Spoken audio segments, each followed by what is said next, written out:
Ya, selamat sore dan salam sejahtera buat kita semua. Untuk para peserta, para senior, dan teman-teman sejawat semua. Pada kesempatan hari ini, sore yang berbahagia ini, izinkan kami baik dari panitia Prostate Cancer Masterclass serial webinar seri pertama dari Johnson & Johnson, saya sendiri selaku moderator, Dr. Yudiana, dan narasumber guru kita semua, guru kami Profesor Umbas dari Jakarta, mengucapkan selamat sore. Semoga kita semua dalam keadaan sehat walafiat dan selalu dalam lindungan Tuhan Yang Maha Esa. Pada kesempatan sore ini merupakan seri pertama dari Prostate Cancer Masterclass serial webinar yang seluruhnya akan atau direncanakan ada 3 seri pada awal September ini, hari ini, kemudian awal Oktober, dan awal November.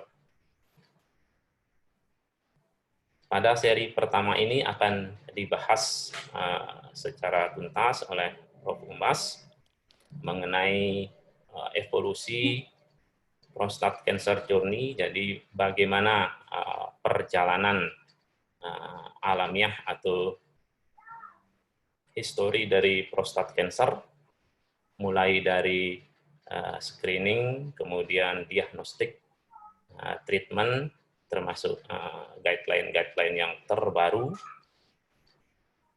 karena kita ketahui bahwa prostate cancer itu adalah merupakan satu-satunya cancer di bidang urologi yang perjalanan alamiah atau perjalanan penyakitnya sudah jelas, tinggal kita harus mengetahui pasien yang kita tangani itu berada pada fase mana atau berada pada stadium yang mana. Nah, untuk seri yang pertama ini nanti di antara presentasi akan ditampilkan 3 pooling, jadi pertanyaan yang berhubungan dengan pengalaman pribadi dari para senior dan sejawat yang menangani pasien-pasien dengan prostat cancer baik di praktek swasta maupun di rumah sakit. Pertanyaan ini berupa pengalaman senior dan teman sejawat dalam menangani prostat cancer.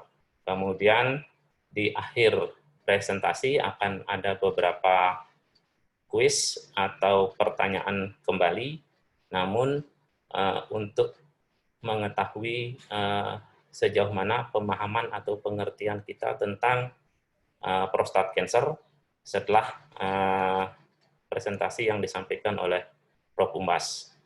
Kemudian pada sesi terakhir terdapat kita akan mengadakan diskusi atau tanya jawab di mana para peserta bisa menuliskan pertanyaan-pertanyaan pada box yang sudah disediakan oleh panitia. Untuk mempersingkat waktu, untuk Prof. Umbas sendiri mungkin sudah pasti kita sudah mengenal beliau, guru kita semua, yang pada kesempatan ini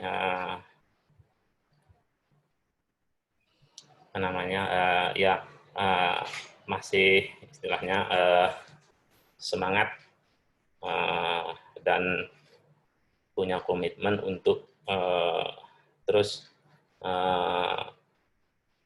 memberikan kita pengetahuan-pengetahuan dan pengertian tentang terutama tentang prostat cancer, karena penyakit ini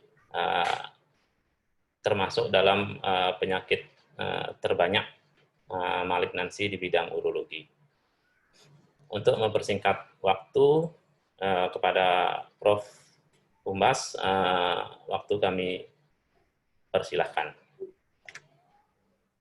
Baik, terima kasih Dr. Yudiana atas pengantarnya, dan juga terima kasih kepada PT Johnson Johnson dalam hal ini yang sudah memfasilitasi acara masterclass ini, yang kita bagi 3.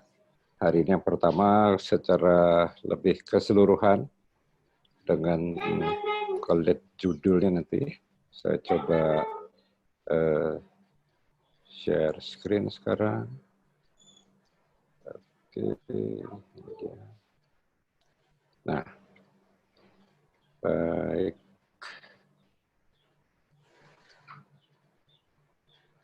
Baik, sudah kelihatan ya slide-nya sekarang. Baik, kita akan teruskan. Kalau kita lihat dalam judul ada tambahan, apakah memang yang namanya non-metastasis CRPC itu ada atau tidak ada. Itu ya. Baik, kita akan lihat selanjutnya, disclaimer, kemudian isi ada beberapa bagian. Kelihatannya kita akan mulai dari yang pertama tentu screening, staging, imaging, kemudian beberapa definisi di CRPC dan seterusnya, sampai kepada beberapa manajemen yang akhir-akhir ini muncul. Baik, kita mulai sebagai latar belakang tentunya, seperti sudah diutarakan moderator tadi, bahwa saat ini kanker memang khususnya di Indonesia, kalau kita lihat di sini, untuk laki-laki itu menduduki posisi nomor 5 setelah paru, kolorektal, liver, dan nasofaring. Memang di beberapa negara barat lainnya kanker prostat masuk urutan pertama atau kedua biasanya. Nah, sayangnya di Indonesia itu kalau kita lihat pada bar diagram di sebelah sini, ini ada kumpulan dari 2 periode, 2008, 2009, 2012, 2013. Pada waktu itu kita publikasi bersama dengan negara Asia. Kita termasuk yang paling banyak memiliki pasien dengan metastasis. Itu sekitar 60%-an. Itu situasi 10 tahun yang lalu. Belakangan ini dengan data ECAP yang dikumpulkan oleh sejawat Dr. Lukman, agak berkurang, mungkin rata-rata sekitar 40-50% metastasisnya. Tentu kita berharap suatu ketika angka itu bisa bermain di sekitar 20% seperti negara-negara lain di Asia, gitu, sehingga kita punya kesempatan memberikan pengobatan lebih baik kepada pasien-pasien. Baik, saya persilakan Dr. Yudiana untuk polling pertamanya, silakan. Terima kasih, Prof. Jadi silahkan untuk para peserta memilih sesuai dengan pengalamannya. Jadi mayoritas pasien kanker prostat yang datang berkunjung ke tempat praktek sejawat adalah apakah sudah dalam kondisi metastase atau belum metastase.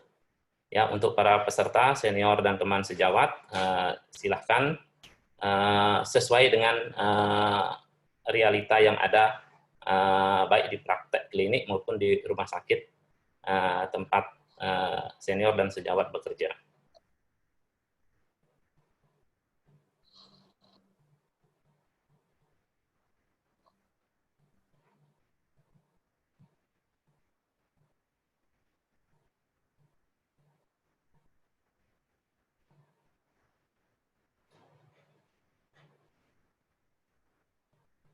Mungkin dari para peserta ada yang bukan dari sejawat urologi yang tidak menangani pasien dengan prostat cancer.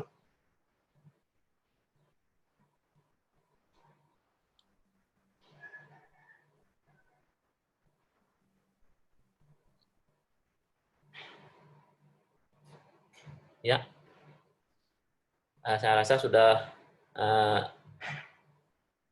cukup, Prof. Jadi ada 65% dari semua peserta. Baik, baik. Ya, nanti dicatat saja. Kita akan lanjutkan dulu ya. Mungkin bisa di stop sharing yang tampilan layar ini.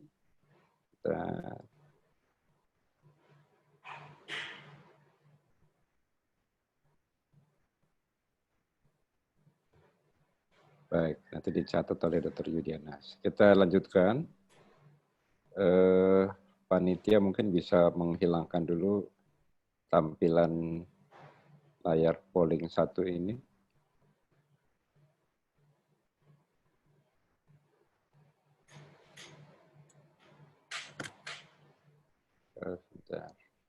Oke, bisa. Iya. Ya. Baik. Nah, kita akan lanjutkan mengenai bagaimana guideline yang terakhir mengenai screening, staging, dan lain-lain. Baik, ini kita ambil dari EAU tahun 2020 yang disusun bersama dengan organisasi lain seperti ASTRO, itu radiasi onkologi, dan beberapa badan juga lain, jadi medicine dan sebagainya. Kalau kita lihat di sana sudah menggunakan lebih maju selangkah, yaitu menawarkan pemeriksaan PSA bagi pasien yang diperiksa BRCA mutasinya.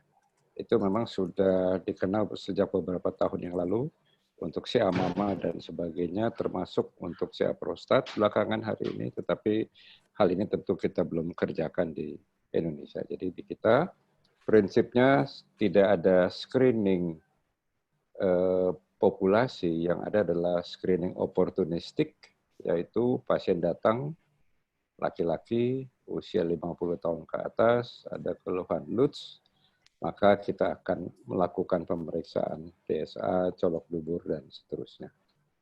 Baik, yang kedua saya kira juga harus kita perhatikan teman-teman dalam menyusun atau menuliskan di dalam status nantinya, tetap kita menggunakan klasifikasi TNM yang T-nya berdasarkan pemeriksaan colok dubur, yaitu clinical T. Kemudian untuk sejawat dari bagian patologi, dia menggunakan sistem grading yang disesuaikan dengan publikasi dari ISUP yang terakhir, yaitu 2014. Saya kira itu yang penting kita lihat di sini. Nah, bagaimana dengan imaging? Memang kalau dilihat dalam kolom yang saya batasi garis merah ini, di sini tidak dianjurkan pemeriksaan multiparametrik MRI sebagai alat screening pertama. Artinya gini, pasien kita belum periksa PSA atau mungkin sudah ada PSA, kita belum lakukan colok dubur, belum lakukan anamnesis yang jelas, langsung diminta MRI. Nah, hal ini kita hindari. Itu baru kita akan gunakan. Ada dua kemungkinan. Yang pertama, nilai PSA-nya meningkat lebih dari 4. Tetapi pemeriksaan colok duburnya tidak teraba nodul atau benjolan atau bagian yang konsistensi keras. Nah, usia di atas 50 tahun. Gitu ya, tidak ada penyebab lain dari peningkatan PSA, tidak ada prostatitis dan sebagainya. Nah, di sini kita akan anjurkan pemeriksaan pelvis MRI, dan kita akan minta radiolog, sejawat radiolog itu secara khusus melihat lesinya, kemudian kalau menuliskan angka PIRADS-nya. Jadi kecurigaannya berapa besar, kita biopsi. Kalau pirat 1 dan 2 tidak teraba massa, biasanya anjurannya follow up. Kita kerjakan 6 bulan lagi. Kalau 3, nah ini tengah-tengah. 3 itu sangat bervariasi, pendapat orang berbeda-beda di sini, dan kita sendiri tentu harus diskusi dengan pasien. Apakah mau langsung biopsi, atau kita follow up, tunggu follow up mungkin lebih cepat 3 bulan. Jadi sekali lagi MRI akan membantu untuk lesi yang tidak teraba. Baik, kita teruskan. Nah, ini dari yang tadi diagnostik dan sebagainya, kita akan beberapa definisi di sini. Kalau kita lihat perjalanan pasien dengan kanker prostat itu, definisi pertama localized, masih terbatas. Bisa kita lakukan watchful waiting, bisa kita lakukan radikal operasi, bisa radioterapi, bisa primary ADT. Jadi ada beberapa kemungkinan. Nah, tentunya setelah kita lakukan terapi inisial tadi, syukur-syukur sepanjang sisa hidupnya tidak ada masalah, tetapi toh sebagian besar pasien akan mengalami yang namanya biochemical recurrence. Baik itu terjadi setelah 1 tahun, bisa 5 tahun, bisa 10 tahun kemudian, yang kita bisa pantau dari PSA-nya. Jadi sekali lagi di sini PSA merupakan salah satu marker yang sampai saat ini masih kita andalkan untuk pemantauan pasien. Nah, setelah kedua bagian yang harusnya terbesar tadi, bisa timbul beberapa perjalanan. Di sini kita lihat setelah biochemical itu timbul metastasis. Tetapi masih sensitif dengan terapi hormonal. Jadi hormon sensitif prostate cancer. Ada satu bagian lain, ini akan kita bicarakan tersendiri di sini. Itu adalah yang istilahnya non-meta, kastrasi resistant prostate cancer. Artinya dengan terapi hormonal, PSA-nya nggak mau turun-turun, ya, tetapi dibikin pemeriksaan imaging konvensional, bone scan, itu tidak kelihatan lesi metastasis. CT scan mungkin tidak kelihatan lesi pada hepar. Begitu juga dengan toraks, nggak ada lesi metastasisnya. Nah, ini yang kita golongkan ke dalam kelompok non-meta CRPC. Jadi kalau tadi dalam judul ditanya apakah ada, ya memang kelompok ini ada. Nanti kita akan bahas lebih lanjut. Dari yang non-meta ataupun yang meta hormon sensitif, nantinya akan berlanjut menjadi yang metastasis CRPC. Artinya sudah tidak responsif lagi dengan terapi hormonal sampai seterusnya. Jadi ini adalah perjalanan secara keseluruhan dari seorang yang datang kepada kita. Sekali lagi, bisa saja datangnya pada saat localized, tapi kalau tadi lihat hasil polling, ya, mungkin separuh itu pasien kita datang dalam keadaan sudah ada metastasis, lalu kita akan mulai lakukan terapi. Istilahnya ini de novo, jadi baru ketemu, belum pernah dapat terapi apa-apa, sudah ada meta, masih sensitif harusnya. Baik, kita teruskan. Nah, silakan Dr. Yudiana, kita ada polling kedua sekarang, silakan. Terima kasih, Prof. Baiklah para peserta, untuk polling kedua ini, apakah sejawat melakukan pemeriksaan testosteron pada pasien kanker prostat yang baru ditemui atau baru terdiagnosis, baik yang sebelumnya sudah pernah diterapi dokter lain ataupun belum. Jadi hanya satu jawaban yang bisa dipilih.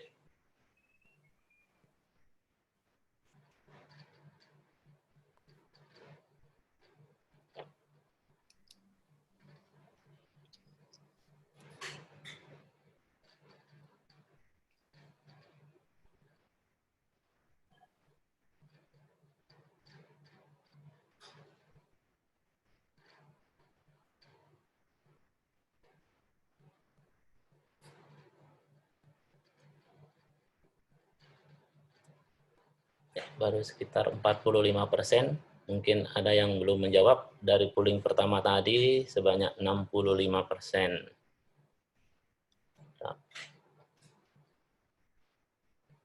Bisa ditunggu sebentar, ya.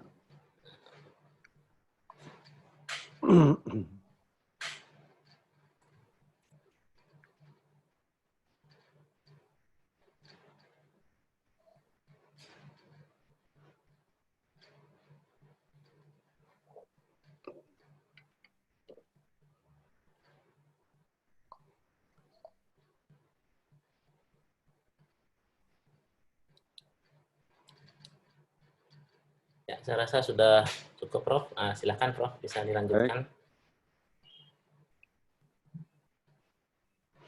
Baik, kita akan teruskan. Saya close dulu. Baik, oke. Nah, kita teruskan. Oops, sorry. Nah, kenapa tadi kita polling minta testosteron? Ini barangkali kuncinya. Pasien-pasien yang tadi datang dari awal kita operasi atau kita sinar, kemudian recurrence, atau yang datang langsung sudah meta, kemudian kita berikan terapi dengan ADT, dalam perjalanannya PSA-nya tadinya bisa turun, lalu kemudian naik lagi. Nah, di sini kita dari data-data yang ada, kira-kira 10-20% pasien yang tadinya masih mempan kita terapi dengan terapi hormonal, artinya sudah ada meta, kemudian nggak menjadi seolah-olah resisten. Nah, bagaimana kita menentukan kriterianya bahwa orang ini adalah kastrasi resistant prostate cancer, baik yang ada metastasisnya ataupun yang tidak ada metastasisnya. Nah, kuncinya ada di pemeriksaan testosteron ini. Itu sebabnya tadi kita minta, ya artinya apa? Kalau kadar testosteronnya sudah kurang dari 50 nanogram per desiliter, atau kalau pakai satuan lain itu 1,7 nanomol per liter, artinya terapi ADT yang kita berikan sudah bekerja optimal. Dia bisa mensupresi produksi testosteron serendah mungkin sama dengan level kastrasi.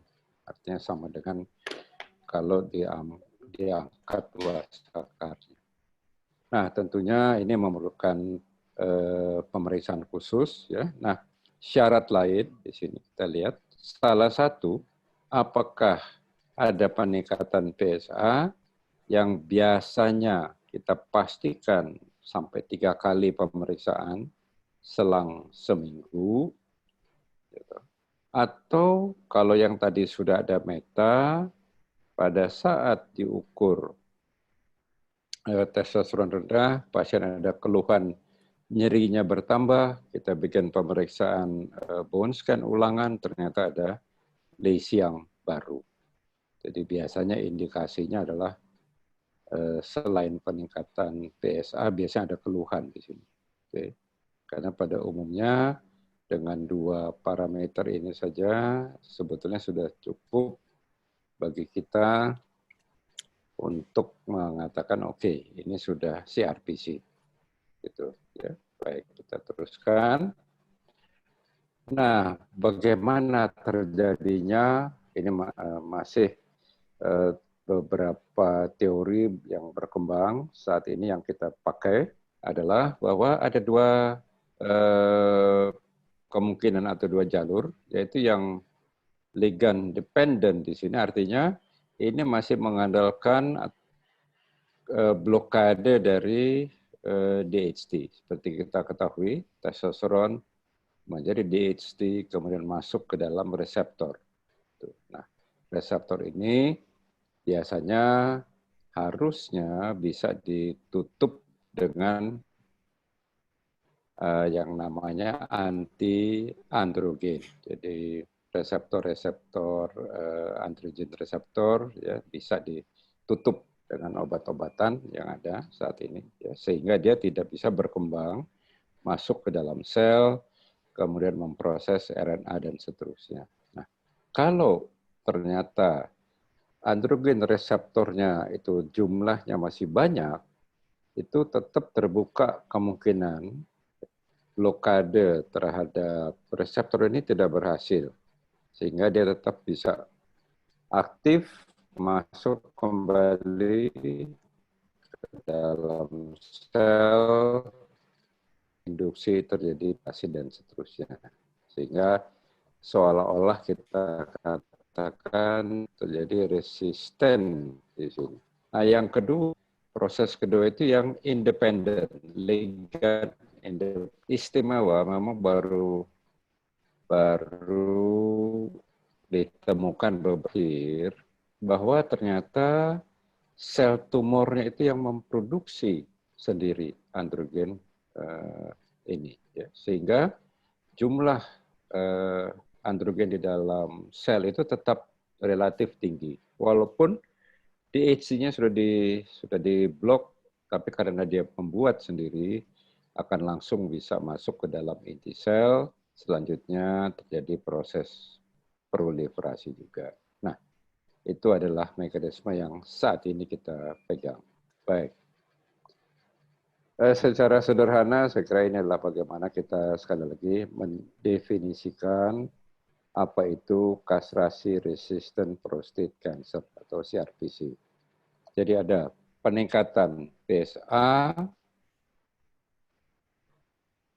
sudah dalam terapi, diperiksa testosteronnya sudah di bawah level kastrasi, kemudian ada tambahan metastasis, gitu ya. Yang intinya ini, testosteron rendah, either satu ada meta baru atau ada peningkatan PSA, maka kita akan namakan CRPC. Bisa metastasis, bisa yang non metastasis.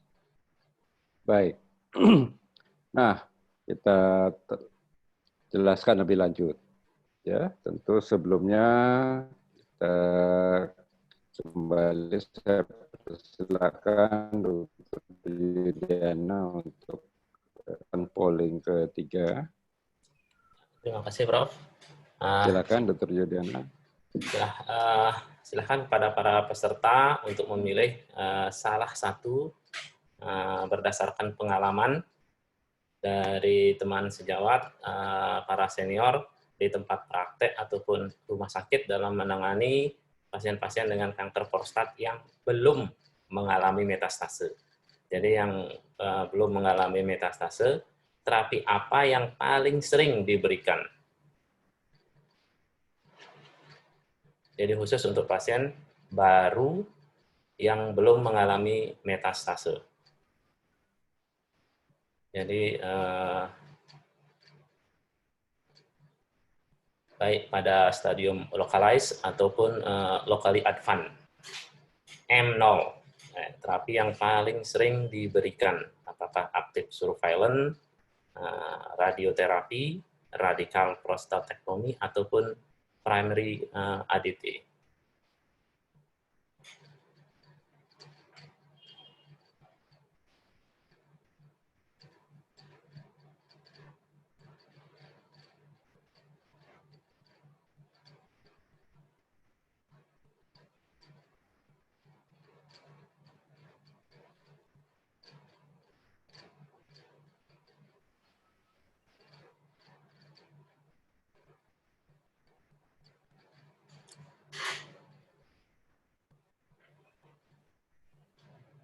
Oke, sudah di atas 50%.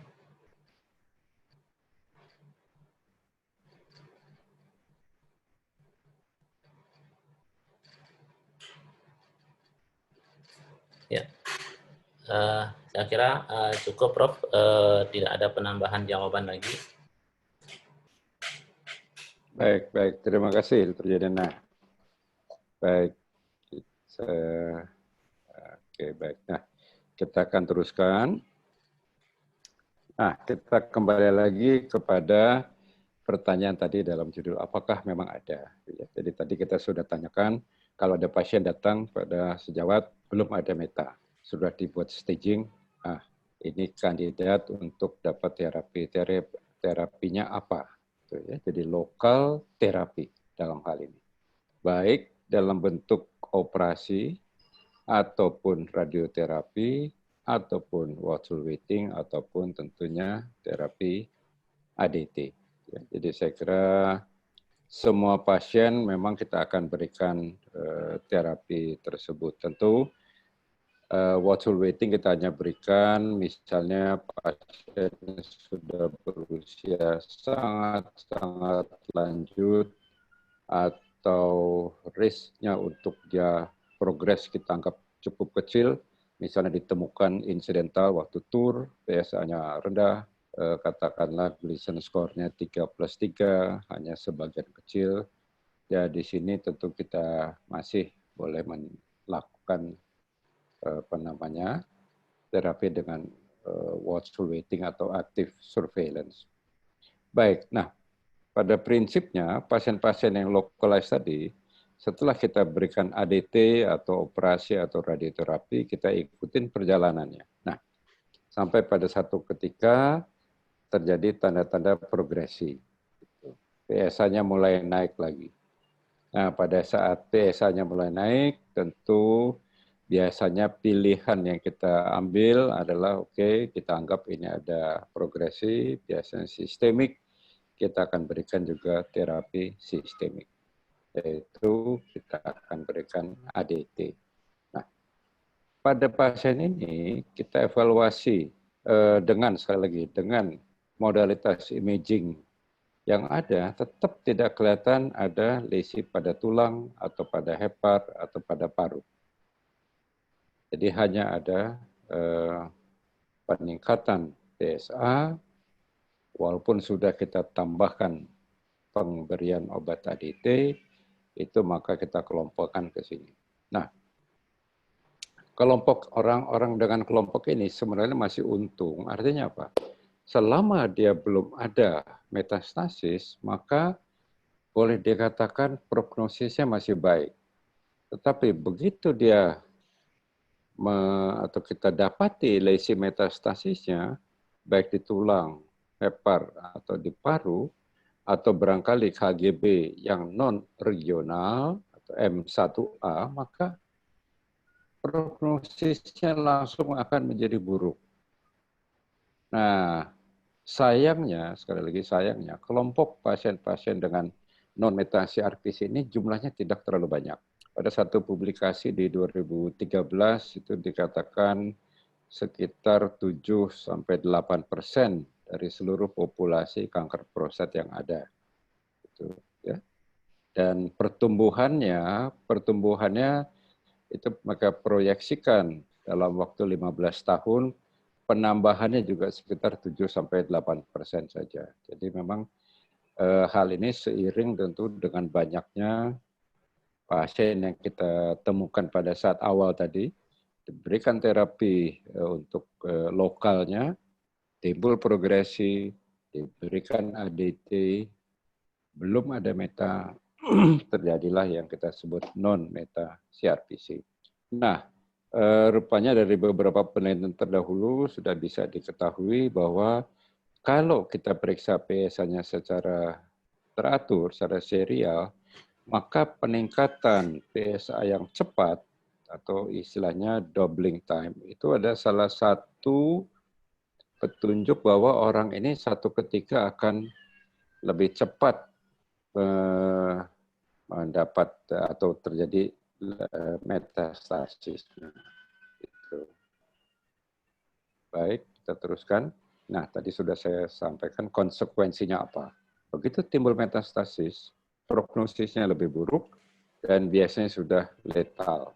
Artinya kita sudah mengatakan ya sudah orang ini kita tidak bisa selamatkan, upaya kita tinggal bagaimana kita bisa memperpanjang sisa hidupnya dengan kualitas yang baik karena yang paling mengganggu itu adalah nyeri tulang tentunya. Kemudian fungsi dan juga emosinya akan berkurang. terjadi kelumpuhan, terjadi gangguan kontrol berkemih, buang air besar, dan sebagainya. Dan ini akan secara emosional tentu akan sangat mempengaruhi pasien depresi dan seterusnya. Jadi ini adalah barangkali efek samping kalau pasien itu jatuh ke dalam kondisi yang sudah ada metastasisnya. Nah, ini saya kira kalau kita gambarkan, ya, jadi tadinya simptomatik progresi, itu ya, kalau ada metastasis, bagaimana kalau kita bisa mencegah metastasis tadi, ya, mencegah progres simptomnya, tidak nyeri dan sebagainya, mengurangi morbiditas, mengurangi mortalitas tentunya, dan ini sangat berpengaruh kepada masalah penanganan kesehatan secara keseluruhan selama dia belum timbul metastasis tadi. Baik, jadi kita teruskan. Nah, sehingga beberapa penelitian sekarang itu dalam mereka mengikuti pasiennya, salah satu endpoint atau titik akhir yang dicatat betul adalah bagaimana dengan metastasis free survival. Terapi apa yang bisa saya berikan yang bisa memperpanjang metastasis free survival ini. Semakin panjang, sekali lagi kita ingat, semakin baik untuk pasiennya. Nah, dan obat-obatan baru atau teknik operasi atau obat-obatan atau radioterapi dan sebagainya sekarang juga lebih banyak kita tidak lagi mengukur overall survival-nya, karena bisa saja orang itu hidup lama tetapi kualitas hidupnya sekali lagi tidak baik. Yang lebih kita ingin capai adalah belum terjadi metastasis, jadi penundaan. Ini yang lebih kita lebih kita upayakan. Baik. Nah, bagaimana kita bisa mengenali pasien-pasien yang kemungkinan akan terjadi metastasis atau CRPC? Tentunya kita harus mengikuti pasien dengan memeriksa PSA secara teratur, dan biasanya kalau PSA-nya tidak mau turun, biasanya kita akan, atau mulai naik, kita akan lihat testosteronnya. Kita pastikan. Jadi kegunaan pemeriksaan testosteron itu untuk memastikan bahwa terapi ADT kita sudah adekuat. Yang kedua tentunya adalah pemeriksaan imaging. Yang dianjurkan tentunya adalah bone scan, dan kalau perlu dengan CT scan melihat metastasis di kelenjar non-regional atau organ visceral. Dan juga belakangan memang kita gunakan pemeriksaan MRI khususnya untuk melihat prostat dan sekitarnya, dan juga untuk melihat kelainan pada tulang. Kita tahu teman-teman di ortopedi lebih banyak memanfaatkan pemeriksaan MRI untuk menilai misalnya cedera spine dan sebagainya. Jadi rupanya memang itu bisa untuk menilai. Tetapi tolong dicatat, ini sampai saat ini sekali lagi tadi sudah saya sampaikan belum menjadi satu protokol baku untuk staging, apalagi initial staging. Jadi tetap kita mengandalkan pemeriksaan radio nuklir tadi di sini. Nah, tentu teman-teman bertanya kalau nggak ada bone scan, ya kita kembali ke pemeriksaan konvensional, yaitu dengan bone survey. Walaupun di beberapa rumah sakit saat ini, ya, karena nggak ada bone scan, mereka sudah mencoba dengan memeriksa MRI daerah thoracolumbo-sacral, gitu ya. Nah, kalau memang tidak ada bone scan, ya apa boleh buat, kita bisa gunakan yang lainnya. Baik, kita akan teruskan. Nah, selain tadi itu, kita tadi sudah lihat bahwa ternyata peningkatan atau doubling time PSA itu memegang peranan penting yang bisa menjadi salah satu petunjuk. Dan kita sudah ada kesepakatan kalau doubling time-nya kurang dari 10 bulan, maka orang ini mempunyai risiko tinggi untuk timbul metastasis. Ya tentu teman-teman bisa melihat di dalam tabel ini, ya, doubling time-nya kurang dari 3 bulan, maka median time atau rata-rata dalam bulan terjadi meta itu 9 bulan. Tapi kalau itu cukup panjang, doubling time-nya di sini, sekali lagi dalam hitungan bulan, ya, antara 3 sampai 9 bulan, kita lihat cukup lama, ya, hampir 1,5 tahun. Nah, pertanyaannya tentu teman-teman, dari mana kita bisa hitung PSA doubling time ini?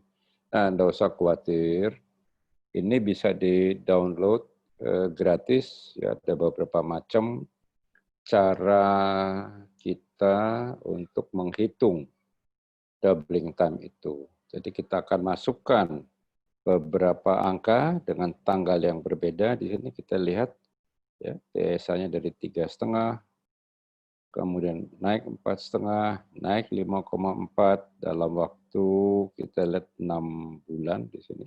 Ya. Kemudian kita minta dia hitung, maka keluarlah doubling time 9 bulan. Artinya pasien ini punya risiko tinggi untuk timbul metastasis. Karena apa? Karena doubling time-nya kurang dari 10 bulan. Kita lihat. Jadi saya kira kalau nanti pulang ada pasien kebetulan atau lihat data pasien yang ada, iseng-iseng coba download, masukkan data PSA-nya, ya. Coba kita lihat, oh ternyata betul pasien ini punya risiko tinggi untuk terjadi metastasis, dan betul atau tidak gitu ya. Baik. Nah, juga demikian, ini adalah hasil dari beberapa penelitian di sini. Kita lihat cukup panjang, kurang lebih 15 tahun, 400 lebih pasien dengan yang non-meta CRPC itu diikuti itu ya. Dan ternyata yang prediktor yang terbaik adalah betul doubling time-nya. Ya, jadi keluarlah kesimpulan ternyata kalau itu kurang dari 10 bulan risikonya tinggi. Baik. Nah, selain itu kita akan coba lihat apa yang namanya metastasis hormon sensitif prostate cancer atau castration sensitive. Ya, di sini. Ada lagi istilah yang dipakai oleh NCCN, castration naif prostate cancer, jadi CNPC. Jadi ada untuk satu kelompok sama ada 3 istilah yang bisa dipakai. Gitu, ya, ini dia. Jadi masuk ke dalam pasien dengan de novo metastasis, ya belum pernah dapat terapi apa-apa. Biasanya kalau kita kasih terapi hormonal masih mempan. Itu ya, ini kelompok hormon sensitif atau kastrasi sensitif atau kastrasi naif, jadi belum pernah dapat. Gitu, ya. Tentu satu ketika dia akan masuk menjadi MCRPC. Gitu. Nah, ini adalah yang masih sensitif. Kita lihat ada beberapa penelitian yang menggunakan kelompok pasien ini dan mereka membagi ada 2 faktor risiko di sini yang dia gambarkan dengan volume, low volume atau low risk. Tetapi kalau di penelitian latitude, nah itu bisa dilihat sendiri nanti, mereka hanya mengatakan high risk. Sedangkan penelitian lain menggunakan istilah high volume, gitu ya. Nah, apa itu? penelitian ini, judul penelitian yang namanya Charted, itu menggunakan volume. High volume artinya ada metastasis viscera dan atau di sini ya 4 metastasis dengan salah satunya di luar dari aksial tulang belakang. Jadi misalnya ada 3 lesimeta di daerah, apakah itu di daerah lumbal atau toracolumbal, ada satu lagi misalnya femur proksimal. Nah, ini sudah dianggap di luar dari aksial skeleton tadi. Tuh, ya. Jadi thoracolumbo-sacral itu masih yang masuk aksialnya, ilium masih termasuk aksialnya, tetapi kalau sudah di luar itu sudah dianggap di luar dari aksial skeletnya. Ya, di luar dari garis utama yang menyangga berat badan sebetulnya. Okay. Sedangkan penelitian latitude menggunakan istilah high risk. Apa artinya? High risk itu mereka lihat parameternya Gleason score lebih atau sama dengan 8.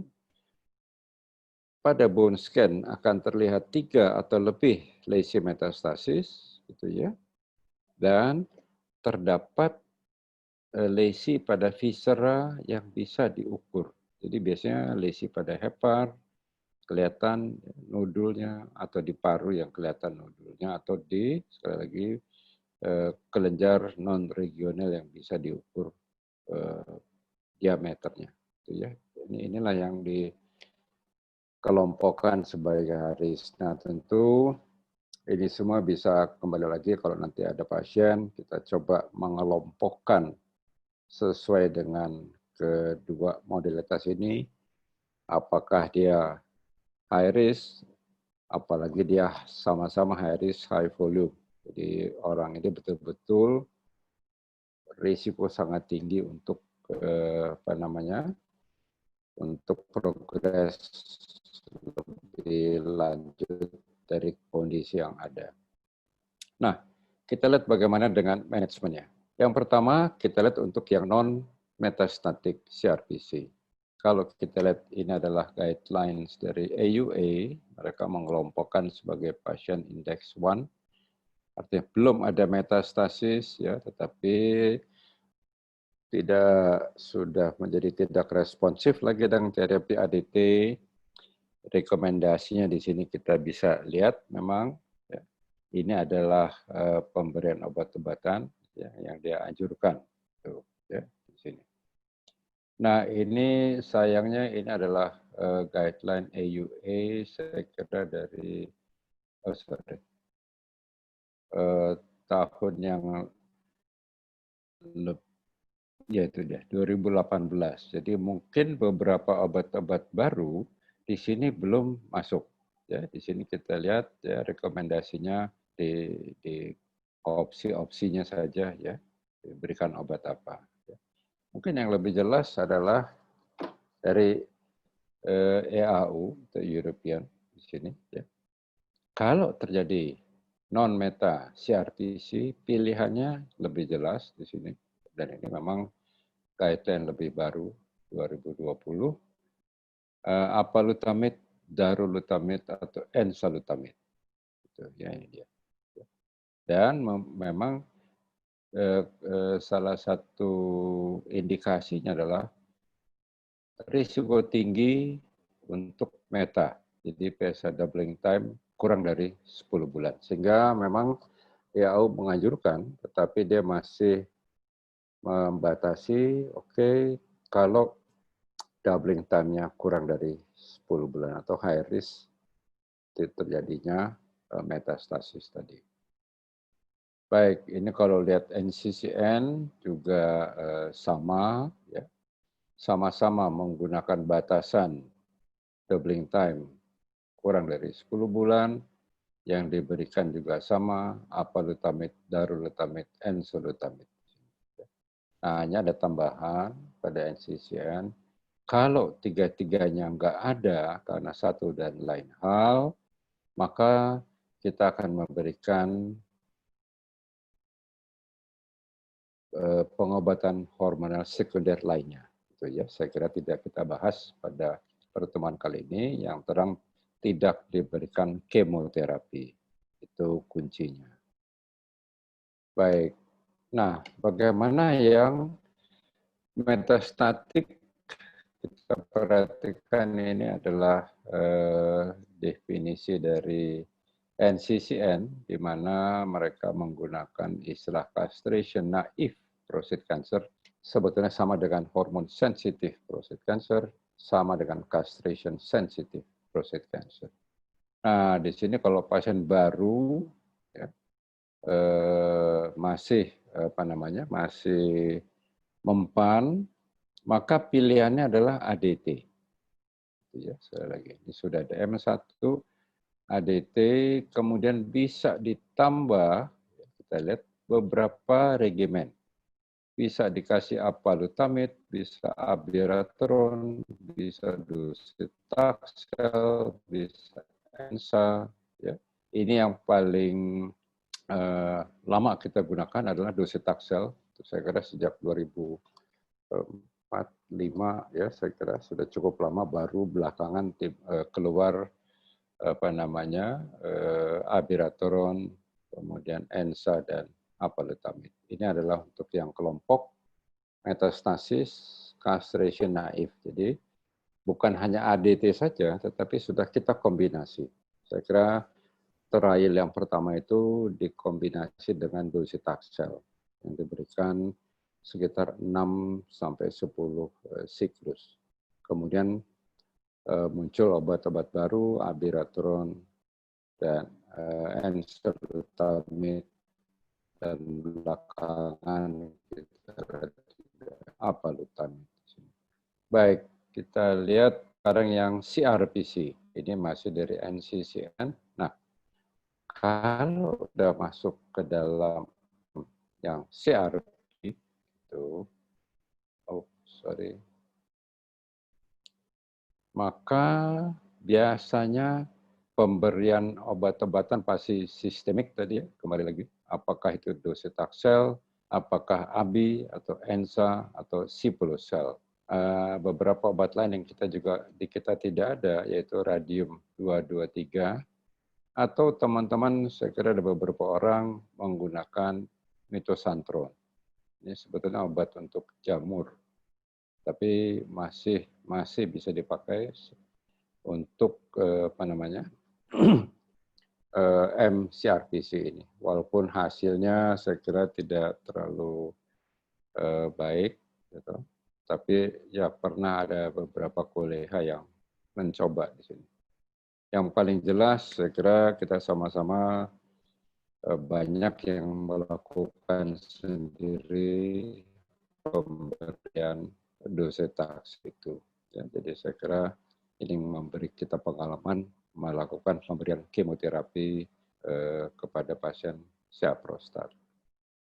Nah, bagaimana dengan rekomendasi lain? Ini dari EAU. Jadi setelah tadi dia katakan selain dari yang NCCN tadi, EAU sendiri menganjurkan untuk tetap mempertahankan performance statusnya, mengurangi nyeri dan seterusnya. Jadi pemberian terapi ADT biasanya tidak bisa dihentikan, ya.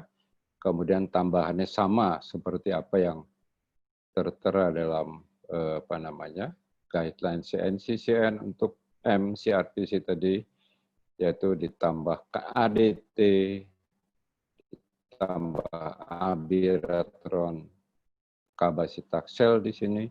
Kalau sudah pernah dapat docetaxel tentunya, tapi kita ingat ini sangat toksik. ENSA atau radium 223 atau sipulosel yang kita nggak ada di sini. Baik, saya kira itu adalah beberapa rekomendasi khusus. Ditambah lagi, ini kalau kita ulang lagi dari tadi, ya bagaimana kalau yang sudah timbul meta, sekali lagi jangan lupa terapi ADT-nya nggak boleh berhenti lagi.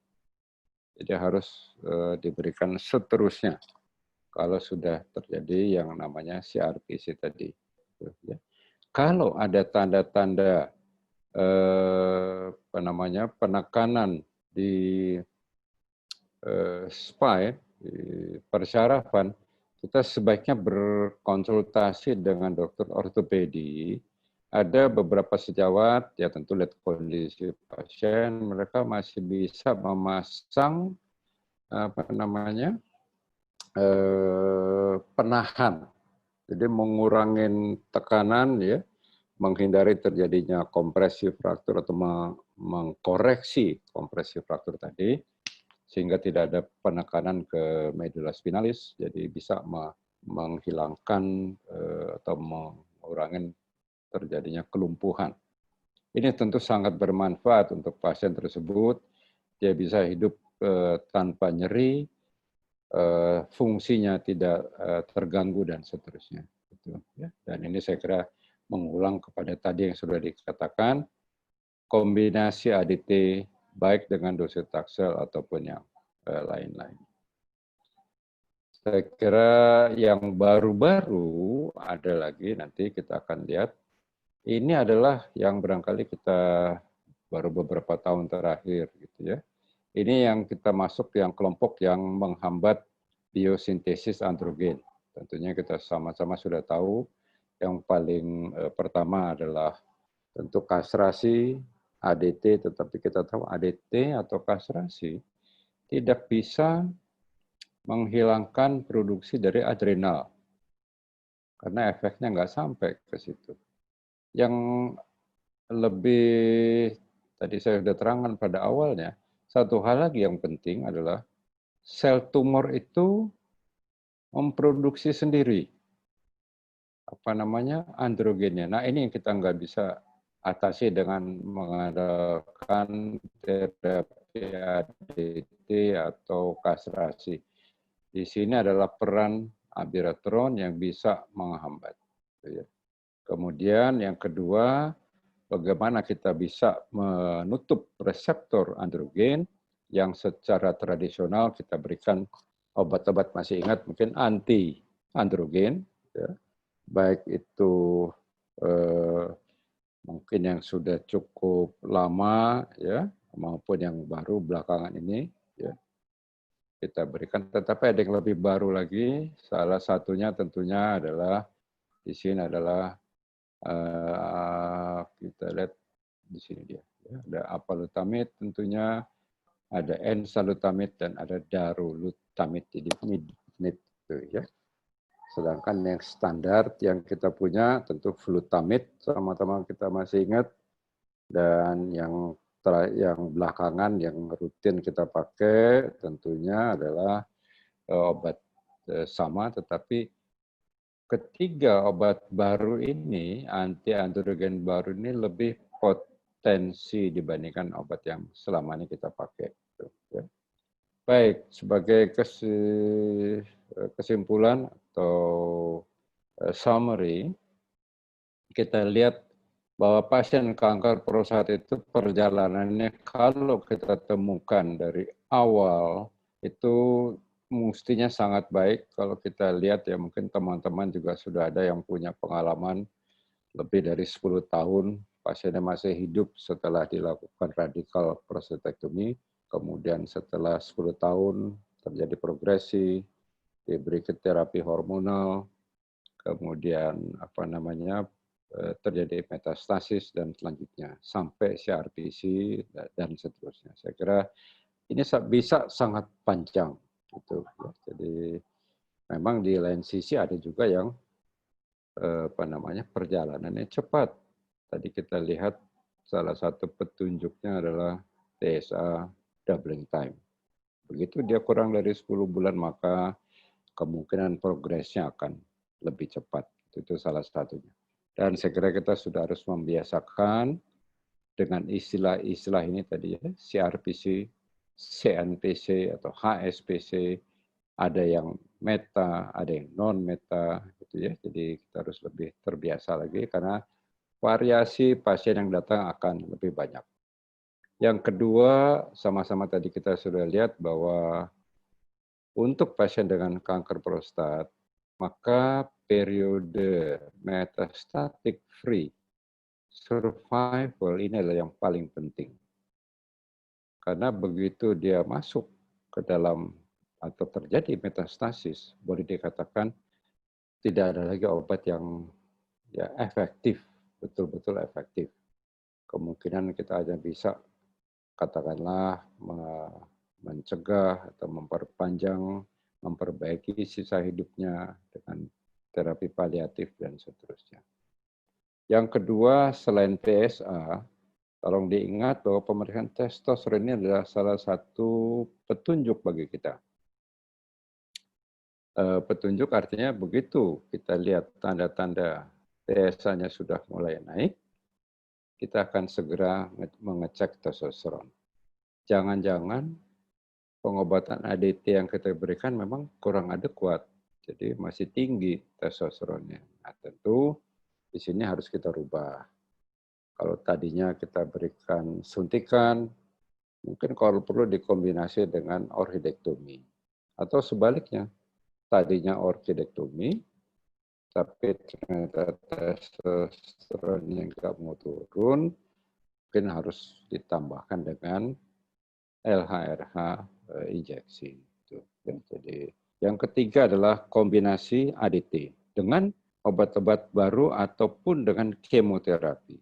Ini saya kira menjadi salah satu atau sudah menjadi standar terapi pada masa sekarang. Jadi bukan lagi hanya ADT saja atau orhidektomi saja atau suntik LH-RH saja, tetapi dikombinasi. Apakah itu dengan tadi kita sudah lihat dengan docetaxel, apakah itu dengan abiraterone, apakah dengan enzalutamide, apakah dengan apalutamide. Jadi ada beberapa kemungkinan. Ya. Dan salah satu pesan saya kira ini sangat menarik, jangan memberikan terapi terlambat dan jangan menghentikan lebih awal.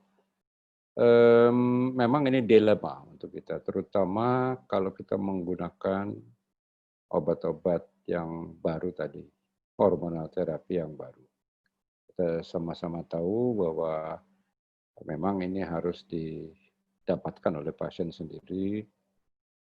Mungkin ada masalah biaya dan sebagainya yang non medis. Sehingga pasien kadang-kadang mengatakan, waduh, saya stop dulu. Ya memang kita tidak bisa bilang apa-apa dalam hal ini. Ya, walaupun itu anjuran kita, ya ini sesuai dengan data yang kita punya, sedikitnya digunakan apakah 3 bulan, apakah 6 bulan, apakah 1 tahun, itu tentu tergantung dari tujuannya apa, obatnya apa. Itu ya masing-masing punya spesifikasi sendiri. Baik, saya kira itu yang bisa saya sampaikan. Terima kasih atas perhatiannya. Oke, saya stop share. Kembali ke Dr. Yudiana. Silakan, Dr. Yudiana. Terima kasih banyak Prof. Thomas atas presentasinya yang sangat detail mengenai prostat cancer, walaupun judulnya tentang apakah non metastasis CRPC itu ada, namun mulai dari pengertian tentang hormon sensitif prostat cancer sampai dengan CRPC baik yang non metastasis ataupun yang metastasis beserta update guideline-nya sudah dipaparkan secara gamblang oleh Prof. Untuk selanjutnya mari kita bahas polling, ada 3 polling yang sudah disampaikan tadi.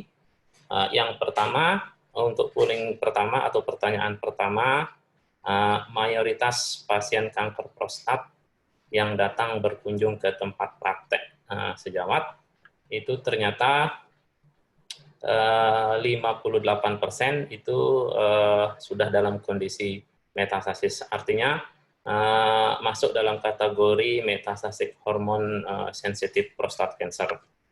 Nah, Prof, bagaimana fenomena ini bisa dijelaskan dan mungkin untuk kedepannya apakah kita bisa istilahnya membalikkan untuk yang kategori non metastasis ataupun localized dan locally advanced itu bisa dinaikkan persentasenya sehingga kita bisa istilahnya memberikan angka harapan hidup yang lebih panjang kepada pasien. Gimana, Prof? Baik, terima kasih Dr. Jadana. Jadi memang ini adalah situasi kita hadapi, artinya tidak terlalu jauh dengan data yang kita lihat tadi ya, dari Globokan, tetapi sudah ada perbaikan. Kalau seperti saya sudah sampaikan tadi, pada era 10-15 tahun yang lalu, itu memang masih lebih dari 60% yang datang dengan metastasis. Boleh dikatakan 65-70%. Kemudian sekitar 5 tahun lalu sudah mulai berkurang, dan apa yang saya sampaikan tadi, data ECAP kita mengatakan sekitar 50%. Jadi sebetulnya sudah agak turun. Nah, kita sama-sama sudah lihat konsekuensi seseorang yang timbul metastasis tentunya. Ya, jadi bukan hanya nyeri saja, gangguan fungsi neurologi dan sebagainya. Itu yang kita harus coba hindari. Jadi sebisa mungkin memperpanjang metastasis free survival-nya.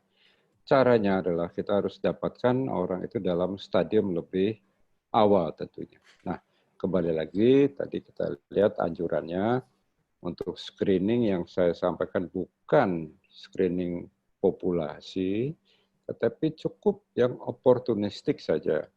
Jadi pasien datang lebih 50 tahun, keluhan LUTS, colok dubur, periksa PSA. Itu kombinasi dua itu yang menurut saya paling penting untuk kita bisa ketahui sebelumnya. Itu sebelum tentunya kita melakukan tindakan macam-macam. Kemudian kalau memang curiga ada indikasi ya biopsi, ya, baik itu karena PSA tinggi ataupun karena teraba lesi dari colok dubur tersebut. Sehingga diharapkan kita dapat menemukan pasien lebih awal, belum ada meta, kita berkesempatan memberikan terapi, baik itu terapinya operasi, baik itu radioterapi, ataupun primer ADT. Itu ya. Dan ini upaya-upaya ini adalah upaya untuk memperpanjang masa bebas metastasisnya. Itu. Gitu. Jadi katakanlah tentu beberapa sejawat mungkin, wah di tempat saya nggak ada alat radioterapi. Pasiennya disuruh operasi, mati-matian nggak mau operasi. Ya sudah, salah pilihan yang terbaik primer ADT, itu yang terbaik. Gitu. Sambil diikuti tentunya. Periksa PSA, apakah tiap 3 bulan, apakah 4 bulan, dan seterusnya. Nanti kalau dia naik, curiga ada masalah, kita lakukan pemeriksaan yang sesuai. Itu yang bisa saya sampaikan. Terima kasih. Ya, terima kasih, Prof. Sekarang kita lanjutkan hasil polling yang kedua. Ini mengenai pemeriksaan testosteron, apakah rutin diperiksa terhadap pasien kanker prostat yang baru ditemukan. Ternyata dari hasil polling 44% menyatakan tidak melakukan pemeriksaan testosteron. Bagaimana fenomena ini, Prof, yang seharusnya memang testosteron penting untuk dilakukan pemeriksaan? Ya, terima kasih Dr. Judana. Ya, saya kira memang kita sendiri mungkin di Rumah Sakit Cipto itu sudah rutin melakukan pemeriksaan testosteron untuk setiap pasien kanker prostat baru itu dalam 5 tahun terakhir. Itu memang kita wajibkan. Begitu juga dengan studi ACAP, itu di dalam parameter yang harus kita isi adalah kadar testosteron pada saat awal. Jadi initial testosteron. Memang ini adalah data yang sangat baik, gitu. untuk kita monitor, paling tidak tadi waktu kita memberikan terapi ADT, lalu PSA-nya tidak mau turun, kita akan periksa lagi testosteronnya. Gitu ya. Kita sudah punya data awal, kita akan cek lagi, oh ternyata kok nggak turun-turun, berarti ada yang tidak benar dari terapi ADT kita. Itu salah satu manfaatnya. Memang kita tahu pemeriksaan ini masih cukup mahal dan barangkali tidak diganti oleh asuransi BPJS kita, sehingga mungkin ada yang menjawab kadang-kadang, tetapi lebih banyak menjawab tidak. Gitu. Saya bisa mengerti mengapa hal ini terjadi, tapi paling sedikit, kalaupun bukan pada saat awal, pada saat kita curiga terjadi CRPC tadi. Jadi PSA mulai naik dalam terapi ADT, ini harus kita pastikan. Karena kita tidak bisa membuat definisi CRPC kalau kita tidak tahu level testosteronnya. Saya kira ini kepentingannya. Jadi kalau tidak dia periksa pada pasien baru, oke, itu masih bisa kita mengerti. Gitu ya. Tapi kalau itu sudah pernah diterapi, ada peningkatan PSA, saya kira ini menjadi wajib di sini. Karena kalau tanpa data testosteron, tidak mungkin kita mengatakan CRPC. Terima kasih. Terima kasih, Prof.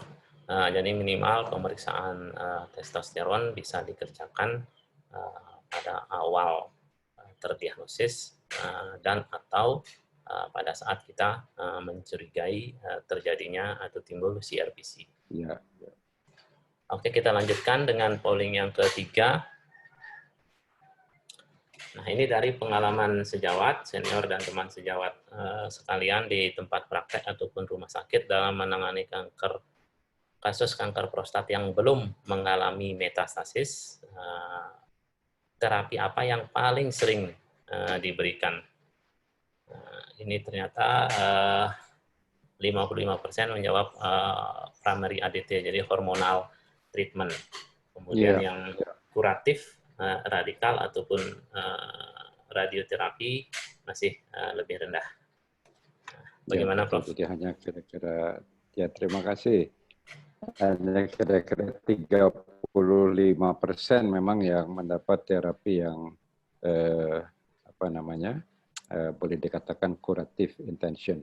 Jadi, nah kita sekali lagi bisa mengerti juga mengapa pasien-pasien yang localized dalam hal ini itu kok tetap lebih banyak yang mendapat primary ADT-nya, 55%. Saya kira secara saya belum lihat angka ECAP, tetapi data di Jakarta memang tidak jauh dari persentase ini. Gitu, ya. Walaupun di Jakarta masih lebih tinggi lagi EBRT-nya daripada radikal prostatnya. Tetapi angka yang primer ADT itu cukup tinggi memang. Yang pertama biasanya faktor usia. Kalau sudah di atas 70 memang kita tidak anjurkan operasi. Tapi pasiennya misalnya datang dari daerah di mana di tempat dia tidak ada alat radioterapi yang baik, sehingga kalau dia mesti nunggu di Jakarta akan terlalu lama. Ya, karena kita tahu itu akan berlangsung kurang lebih 7-8 minggu. Ya sudah, biasanya kita katakan oke, kita akan kasih terapi primer ADT. Yang kedua, mungkin pasien memang betul-betul menolak. Saya nggak mau dioperasi, nggak mau disinar, yang pakai obat saja. Itu adalah saya kira ciri khas dari orang Indonesia. Gitu ya. Kalau bisa pakai obat saja.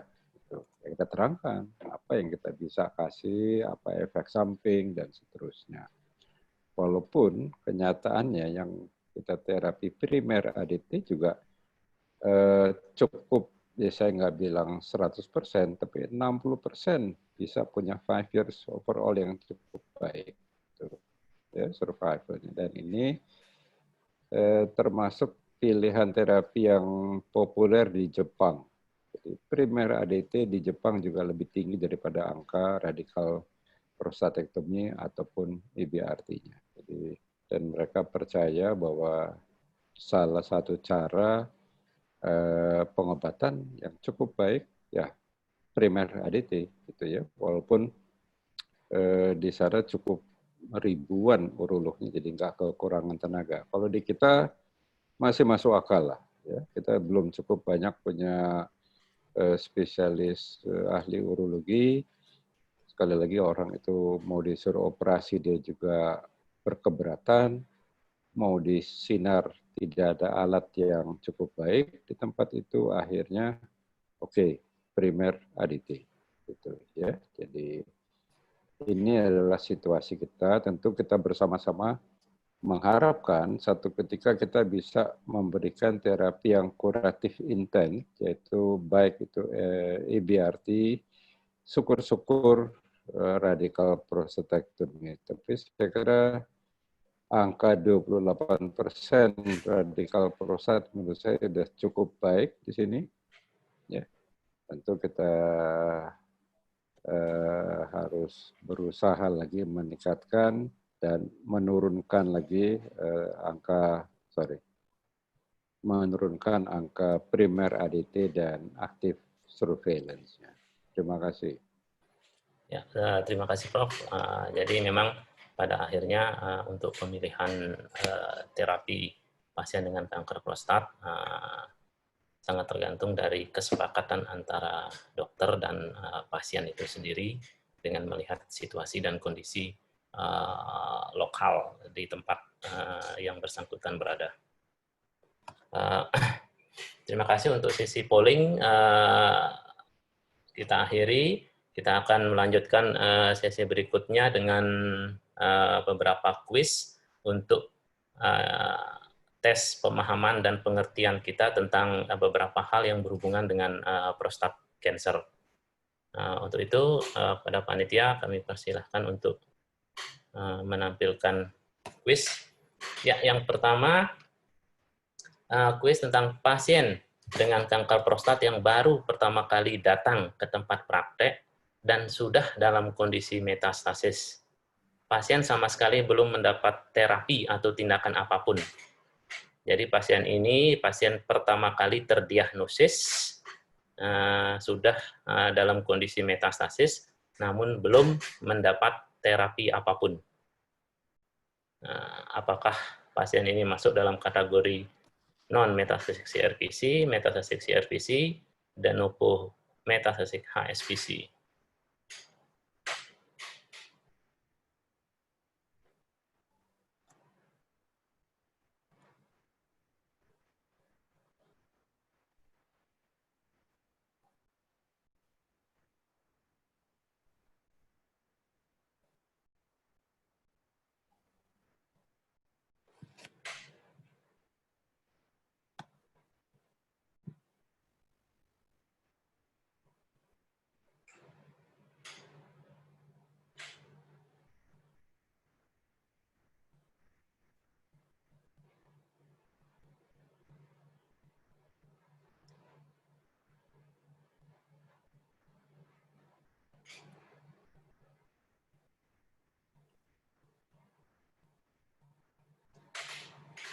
Ya, silahkan Prof. Bagaimana dengan kuis yang pertama? Jadi ya ini pasien baru pertama kali datang, kita diagnosis, biopsi, kemudian periksa bone scan, ternyata sudah ada meta. Belum mendapat terapi apapun. Nah ini masuk ke dalam kelompok yang kita sebut sebagai de novo. M, ya M dari metastasis, HSPC. Memang ada yang pasti ada yang protes. Mengapa dibilang HSPC? Kan kita belum tahu, belum dapat pengobatan, gitu ya. Nah, tetapi seperti tadi saya sampaikan, kalau di NCCN orang ini dia namanya akan dirubah sedikit, kastrasi naif, gitu ya. Jadi de novo, MCNPC itu sama semua kelompoknya. Belum pernah mendapat obat apa-apa, sudah ada metastasis. Nah, dianggap orang ini harusnya sensitif, dianggap, sehingga dikasih nama MHSPC. Nah, NCCN lebih pragmatis, dia bilang ya, kita kasih nama lain aja, ya, kastrasi naif, karena belum pernah dapat terapi ADT kan, ya nggak salah ya. Jadi itu sebabnya saya lupa chief-nya, saya lupa namanya, saya pernah ketemu orangnya, waktu itu mereka 2013 saya kira itu, waktu itu pertama kali dia melontarkan istilah ini, jadi kastrasi naif, dan ternyata beberapa tahun kemudian dipakai di guidelines-nya NCCN. Gitu, ya, jadi betul juga. Ya. Jadi baru belum diapa-apain, ya de novo. Gitu. Ya, masih. Selanjutnya. Selanjutnya, untuk kuis yang nomor 2.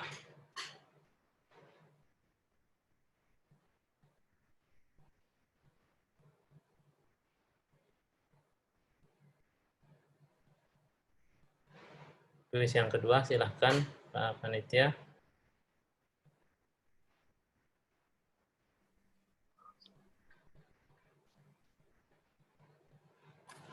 Belum kelihatan?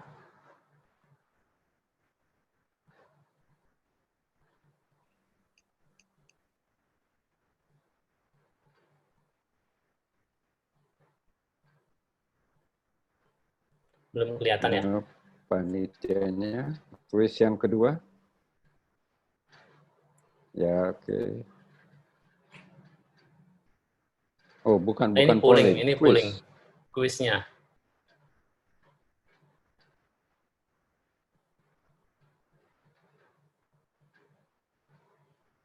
Yang kuis.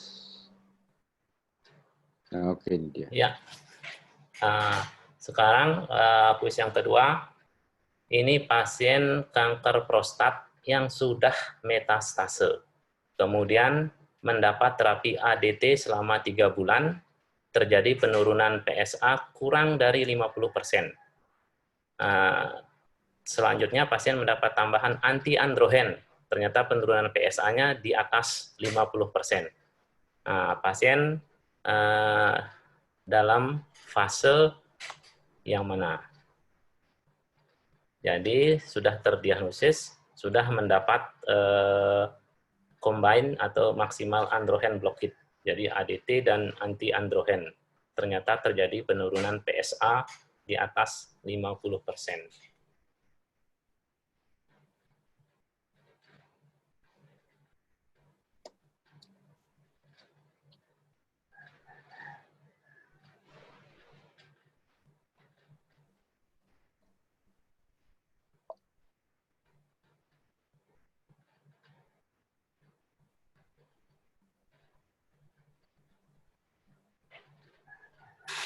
Ya, silahkan Prof. Baik, nah ini sudah dia coba, biasanya baik itu dilakukan orgidektomi atau dikasih injeksi LHRH, ternyata dalam perjalanan kita lihat setelah 3 bulan katakanlah dinilailah penurunan PSA-nya masih kurang rendah, ini kurang banyak ya, kurang dari 50%. Dan biasanya untuk itu kita akan tambah anti-androgen yang konvensional. Itu ya, jadi kita akan berikan biasanya bicalutamide di sini ya, dan yang 50 mg sekali sehari. Kemudian kita akan ikutin apakah tiap 3 bulan lagi biasanya akan turun lagi. Nah, ini masih masuk dalam kelompok yang metastasis, betul, sudah ada metanya, tapi ini masih kita kelompokkan yang hormon sensitif prostate cancer, karena dengan tambahan ADT tadi, tambahan anti-androgen, dikombinasi dengan LHRH, PSA-nya masih mau turun. Jadi ini masih kelompoknya MHSPC. Itu. Oke, selanjutnya. Selanjutnya, kuis yang ketiga. Yang ketiga,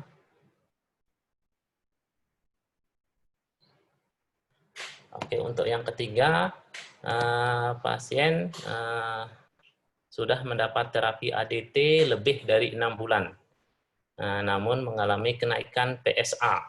Hasil bone scan memperlihatkan tambahan 3-4 lesi dan testosteron sudah berada pada level kastrasi yaitu 23 nanogram per desiliter. Nah, pada kasus ini masuk dalam kategori mana?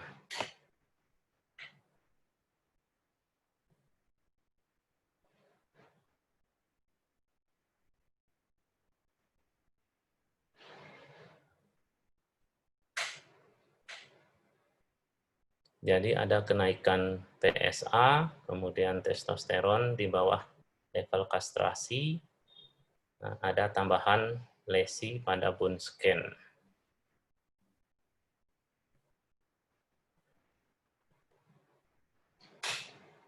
Ya, silahkan Prof. Ya, baik. Nah, ini saya kira salah satu ciri dari pasien yang kita terapi, pasien metastasis yang kita terapi dengan ADT. Dalam perjalanannya, kita lihat PSA masih bisa naik. Tadi pertama kita tambahkan anti-androgen. Masih naik juga. Kita periksa testosteron. Memang sudah cukup rendah. Artinya sebenarnya terapi ADT-nya sudah adekuat. Tetapi PSA masih naik, ditambah lagi dengan pemeriksaan apa di sini bone scan ada lesi baru, maka ini masuk dalam kelompok M metastasis yang CRPC, artinya sudah kastrasi resistant prostate cancer. Ini saya kira kelompok yang mau tidak mau satu ketika akan kita temui. Begitu kita mulai melakukan terapi pada pasien-pasien kanker prostat, kasih ADT, belum mau turun bagus, tambah anti-androgen lagi, masih naik PSA-nya, maka harus periksa testosteron. Baru kita bisa menentukan kriterianya. Ya. Oke, baik, terima kasih. Lanjutnya. Prof, kriterianya sudah jelas tadi untuk kuis yang terakhir mungkin. Keempat.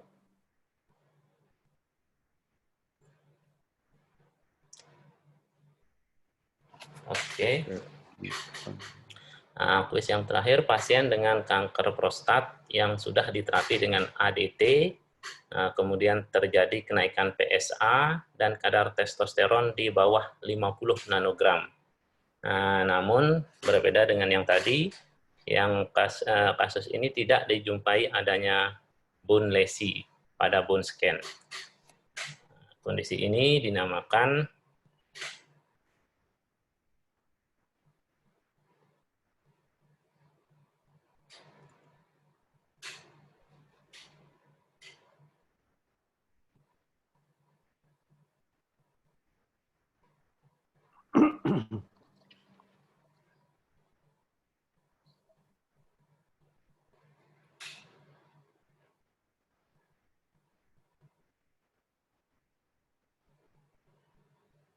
ya, silahkan Prof.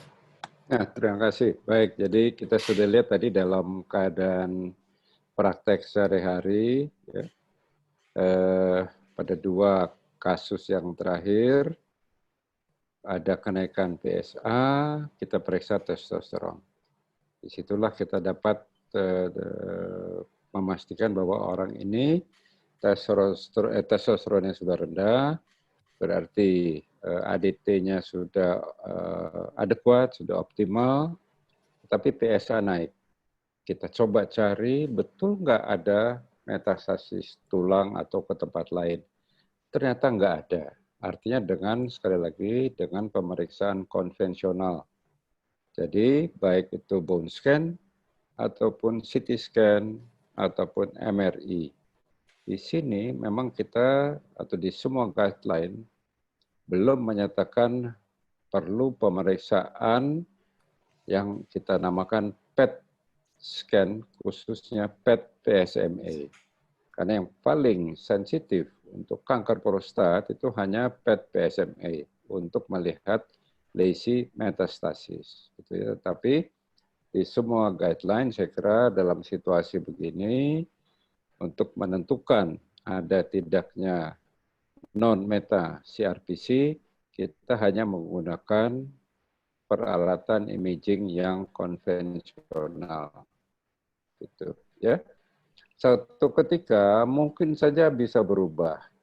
Katakanlah alat PET PSMA sudah tersedia di setiap provinsi barangkali, gitu, dengan biaya yang terjangkau atau bisa diatasi oleh asuransi sehingga sewaktu-waktu kita bisa minta. Mungkin saja ini akan menjadi salah satu kewajiban. Tetapi sampai saat ini saya kira di semua guidelines pun belum mengatakan harus diperiksa. Gitu ya. Jadi hanya pada situasi tertentu kita lakukan pemeriksaan ini. Jadi tidak bisa secara umum. Kita sendiri di Jakarta kebetulan bukan di rumah sakit kecil, tetapi satu rumah sakit yang punya fasilitas PSMA. Kita sedang coba kerjasama melakukan penelitian, ya, melihat kira-kira seberapa jauh dia bisa membantu kita dalam penanganan pasien kanker prostat khususnya yang sudah lanjut, sekali lagi khususnya yang sudah lanjut. Jadi bukan yang baru. Ya. Jadi ini adalah kelompok yang kita sebut non-meta CRPC yang paling betul. Sehingga nanti tinggal kita kembali ke guidelines, kita lihat, oke, kalau kelompok non-meta CRPC, kira-kira pilihan pengobatan yang dianjurkannya apa? Ya, kan tadi sudah kita sampaikan, baik itu di EAU, ataupun di NCCN, ataupun AUA yang baru, mereka sudah susun rekomendasinya. Dan saya kira obat-obatnya juga sudah tersedia di Indonesia ini. Terima kasih. Ya, terima kasih Prof atas penjelasannya. Ternyata ada kuis yang kelima. Ini tadi sebenarnya sudah disampaikan dalam presentasinya Prof. Salah satu penanda yang dapat digunakan sebagai prediktor high risk untuk berkembang menjadi metastasis pada pasien yang sebelumnya tidak ada metastasis adalah PSA doubling time. Apakah di bawah 10 bulan atau di atas 10 bulan.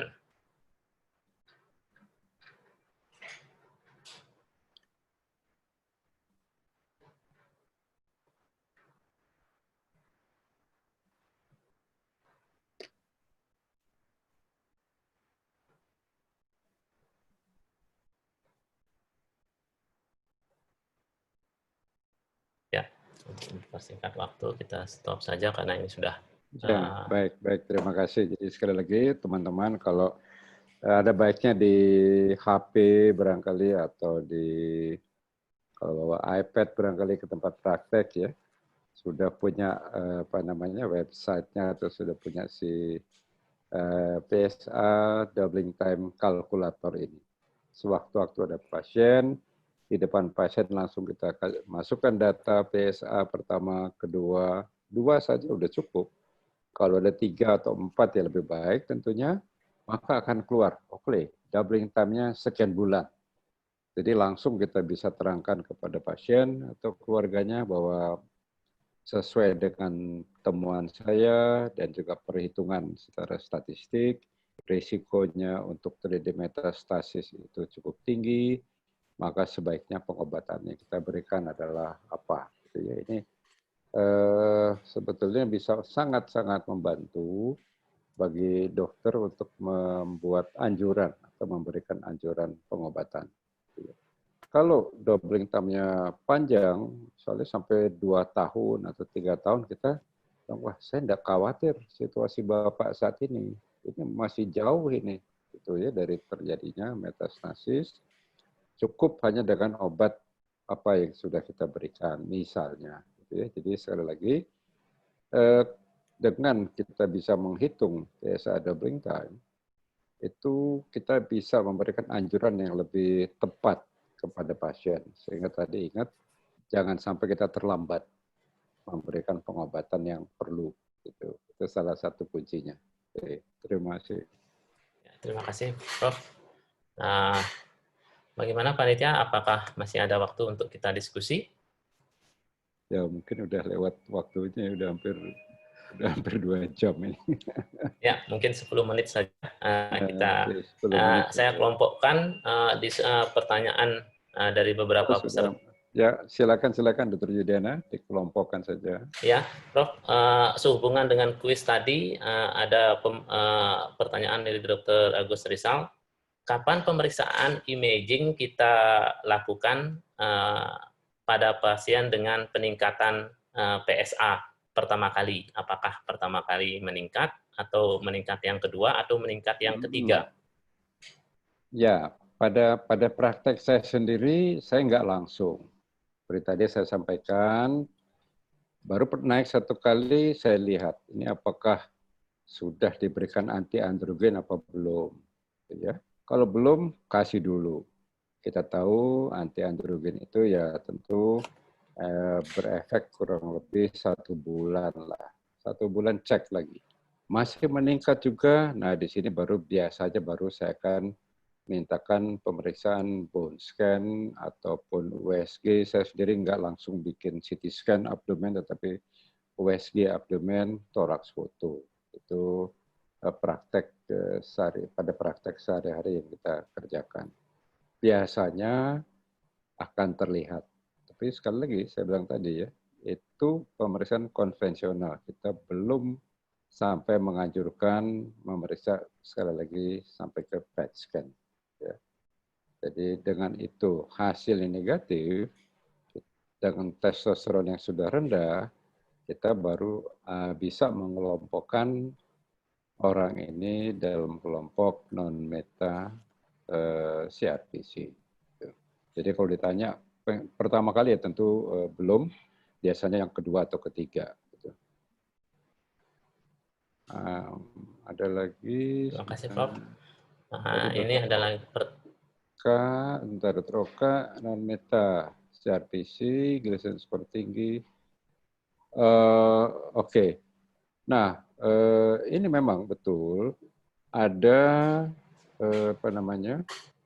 ada beberapa dalam guideline itu disebutkan memang kita masih bisa, tetapi biasanya bukan T4. Kalau T3 mungkin masih ada yang mengerjakan. Ya. Jadi, radioterapi lebih banyak orang memilih. Belum ada meta, ya. Ada CRPC, saya kira ada beberapa penelitian yang melaporkan diberikan radioterapi lokal ke prostatnya ditambah dengan hormonal, itu ada. Tapi kalau radikal, apalagi yang T4 biasanya sudah di luar dari dari mungkin protokol ataupun mungkin yang dikhawatirkan adalah morbiditas yang bisa terjadi. Dari Dokter Kardi, satu lagi terapi apa kasus non meta ataupun meta usia. Nah, ya baik itu MCRPC ataupun yang non meta CRPC di atas 80 tahun biasanya kita tidak berani lagi memberikan kemoterapi. Biasanya kalau kita tanya teman-teman KAHOM, mereka selalu bilang, pasiennya umur berapa? Kalau saya bilang 82, biasa angkat tangan mereka. Waduh, jangan deh, resikonya terlalu besar. Sehingga kalau lebih dari 80 tahun, biasanya yang kita berikan adalah obat-obat yang kita sebut sebagai novel anti-androgen terapi. Di sini kalau yang non-meta CRPC, tentu bisa apalutamid atau enzalutamid. Kalau yang meta CRPC, bisa abiraterone, tadi kita sudah lihat, bisa enzalutamid, bisa juga apalutamid. Jadi kemungkinannya itu untuk yang di atas 80 tahun. Dan saya kira pribadi saya sendiri memang punya beberapa pasien yang umurnya sudah lebih dari 80 tahun. Saya kira sekitar 10% dari total populasi yang saat ini mendapat terapi novel anti-androgen itu ya usianya memang di atas 80 tahun. Karena mereka sudah pasti nggak bisa lagi dapat kemo. Gitu. Ya, terima kasih. Terima kasih Prof atas penjelasannya. Jadi mengingat keterbatasan waktu dan mengingat pula saudara-saudara yang Muslim untuk sholat maghrib, mungkin kita bisa akhiri, Prof. Bagaimana, panitia? Ya, Iya, memang barangkali semangatnya masih tinggi ya. Tapi, ya, memang ada beberapa pertanyaan, 2 pertanyaan. Tapi masalahnya memang ya ini sudah memasuki waktu maghrib, takut nanti ada yang ketinggalan sholatnya, dan saya kira juga yang lain sudah cukup capek barangkali. Iya, Kita Prof. masih ada 2 kali lagi untuk mengikuti acara ini. Dan saya kira mudah-mudahan teman-teman yang sekarang ikut nanti akan lebih bersemangat lagi mengikuti pada sesi kedua dan ketiganya. Pertanyaannya tentu masih bisa dikumpulkan, ya saya kira panitia bisa menampung pertanyaan tersebut. Kalau perlu nanti saya dengan Dr. Yudiana akan mengelompokkan, kita bisa jawab dengan email atau cara lain. Saya kira begitu ya, Dr. Ya, Yudiana. Prof. Siap, Prof. Jadi para peserta yang belum memperoleh jawaban, mungkin bisa langsung chat email ke Prof. Umbas, atau bisa kita jawab pada sesi berikutnya, karena ada 2 sesi lagi pada awal bulan Oktober dan November, dan peserta kita harapkan bisa mengikuti semua, karena salah satu syarat untuk mendapatkan sertifikat adalah mengikuti semua serial webinar ini. Jadi kesimpulan pada sore hari ini bahwa pentingnya mendeteksi secara dini dan melakukan treatment secara dini pada pasien-pasien dengan prostat cancer, terutama pada pasien-pasien dengan metastatik HSPC atau non-metastatik CRPC. Tujuannya adalah tidak lain untuk memperpanjang metastatic free survival atau progression free survival, sehingga bisa mengurangi angka morbiditas dan mortalitas pasien sendiri. Dengan demikian, terima kasih banyak kepada Prof. Umbas atas waktu dan semangat yang diberikan pada hari ini. Kemudian pada sponsor Johnson & Johnson yang juga telah melimpahkan semangatnya juga, jiwa dan raganya untuk perbaikan-perbaikan terapi pada pasien dengan prostat cancer, khususnya yang ada di Indonesia. Dengan demikian, kita akhiri serial webinar Prostat Cancer Masterclass sesi pertama ini. Kami ucapkan terima kasih, selamat sore, dan salam sejahtera untuk kita semua. Semoga sehat dan selalu dalam lindungan Tuhan Yang Maha Esa. Terima kasih. Terima kasih, Dr. Yudiana. Terima kasih. Terima kasih pada Johnson. Terima kasih, Dr. Yudiana dan Prof. Umbas. Terima kasih.